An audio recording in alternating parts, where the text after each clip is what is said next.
Second నాయకులు మన జనార్దన్ రావు గారు, మనకు ఇప్పుడు సంబంధించింది సుజాత గారు వచ్చినట్టున్నది లైన్ లోకి. సుజాత గారు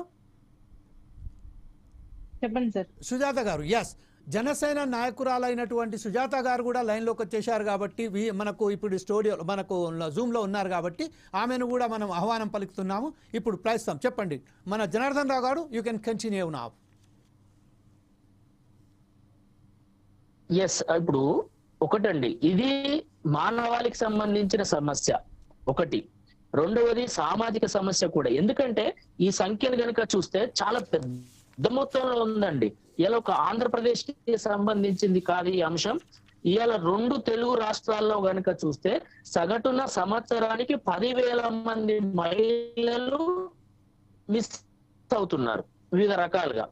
అందులో ఎంతమంది గుర్తించబడుతున్నారు, అసలు మిస్ అయిన వాళ్ళలో మాత్రం ఇది చాలా అంటే చాలా సిగ్గుపడాలి. ఉప ముఖ్యమంత్రిగా లేవనెత్తిన అంశం అనేది చాలా చర్చించాల్సిన మనం. ఎందుకంటే ఒక సమస్యను చూసి భయపడితే ఆ సమస్య బయటికి రాకుండా అది ఇంకా ఇంత పెద్ద పెరిగే అవకాశం ఉంటుంది. కానీ ఇవాళ తీసుకురావడం వల్ల అందరి చర్చ జరిగి ఆ సమస్య పైన మనం కాన్సన్ట్రేట్ చేసి ఆ సమస్యను పరిష్కరించడానికి అడుగులు వేయడానికి అవకాశం ఉంటుంది. కాబట్టి సమస్య అయితే చాలా పెద్ద స్థాయిలో ఉందండి. ఇలా పవన్ కళ్యాణ్ గారు ఆంధ్రప్రదేశ్ అదృష్టాన ఆ అంశాన్ని లేవనెత్తారు. కానీ ఇలా తెలంగాణలో కూడా చూస్తే సగటున సంవత్సరానికి 10,000 మంది మహిళలు ఇక్కడ కూడా మిస్ అవుతున్నారండి.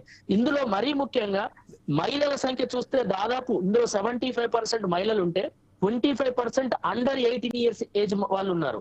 ఇందులో రకరకాలుగా ఉన్నారండి. ఇందులో సమస్యల పరంగా చూస్తే, బాధితుల పరంగా చూస్తే, ఇలా విక్టిమైజ్డ్, సెక్సువల్లీ హెరాస్డ్, రేపుడు, ఇలాంటి చాలా అంశాలు చూస్తే చాలా అవి చెప్పుకోవాలంటారు. ఇంత దిగజారిపోయినమా మన కాడ సమస్య ఎందుకు ఇంత స్థాయిలో అంటే ఇన్ని సంవత్సరాలు, ఈ 5 సంవత్సరాలు, గత 5 సంవత్సరాలు ఆంధ్రప్రదేశ్ లో అధికారంలో ఉన్న వైసీపీ ఈ పరంగా కట్టడి చేసే పరంగా ఎలాంటి చర్యలు తీసుకోలేదు.